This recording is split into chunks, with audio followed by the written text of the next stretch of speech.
Bienvenue en France, ce pays où tout marche à l'envers. Ici, demander un peu d'ordre, de respect et de sécurité fait de toi un fasciste. Ce mot qu'ils balancent à tort et à travers car ils n'en connaissent pas la définition, à chaque fois que quelqu'un ose pointer du doigt les vrais problèmes. Parce que avoir un minimum d'exigence, c'est trop demander dans cette république d'excuses permanentes. Ici, c'est toujours la même rengaine. Les voyous sont les victimes, et ceux qui demandent justice sont les oppresseurs. On est dans un pays où quand une bande de petites racailles saccage un quartier, brûle des voitures ou terrorise des habitants, on trouve encore des défenseurs pour leur chercher des excuses. Ils n'ont pas eu les mêmes chances, c'est la faute du système, il faut les comprendre, disent-ils. Comprendre quoi exactement? Que le boulot, les règles, le respect des autres, c'est trop dur pour eux. Le citoyen lambda qui bosse, qui paye ses impôts, qui respecte les lois, il fait quoi lui? Il subit. Et s'il ouvre sa bouche, il est immédiatement catalogué d'extrême droite, de réac, de facho. Voilà où on en est. Et si tu veux moins de tolérance et plus de règles pour foutre ces petites racailles en tôle, tu te fais traiter de fasciste par ceux-là même qui soutiennent ces actes. Ces soi-disant progressistes qui passent leur temps à défendre l'indéfendable, à justifier les agressions et les destructions comme si c'était un droit. Et après on se demande encore pourquoi notre pays déraille. Mais ouvrez les yeux, bon sang. Comment voulez-vous que ça tourne rond quand les règles sont constamment piétinées et qu'à chaque demande de fermeté on hurle au retour des heures les plus sombres? Eux, ils auraient le droit de piétiner la vie des Français et de la société, sous prétexte que tous leurs problèmes viennent de là, mais ceux qui en subissent les conséquences ont juste le droit de fermer leur gueule? Si comme nous tu en as marre de cette hypocrisie, jette un œil à notre boutique Darkness, où l'on propose des produits pour dénoncer ce genre de dérive. Des messages forts, sans filtre, pour ceux qui refusent de se taire. Le lien est disponible dans le profil. Ces mêmes accusateurs, ces donneurs de leçons, où sont-ils quand il faut affronter les vrais problèmes? Quand un policier est tabassé, quand une grand-mère se fait arracher son sac dans la rue, ou quand un commerçant voit son magasin pillé,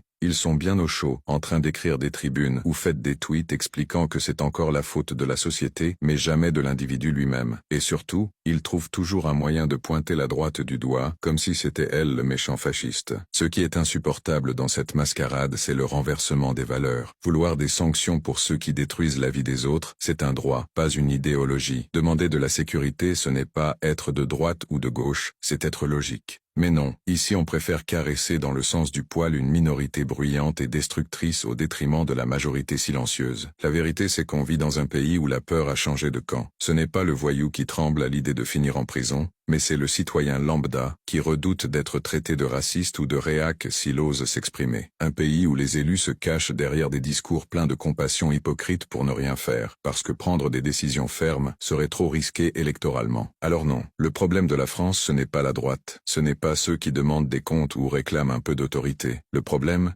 c'est cette culture de l'impunité, ce nivellement par le bas, cette complaisance généralisée. Tant qu'on continuera à excuser l'inexcusable et à bâillonner ceux qui dénoncent le chaos, ce pays continuera à sombrer. La vraie honte, elle est là, pas dans la bouche de ceux qui veulent remettre un peu d'ordre, mais dans l'inaction et l'hypocrisie de ceux qui les accusent.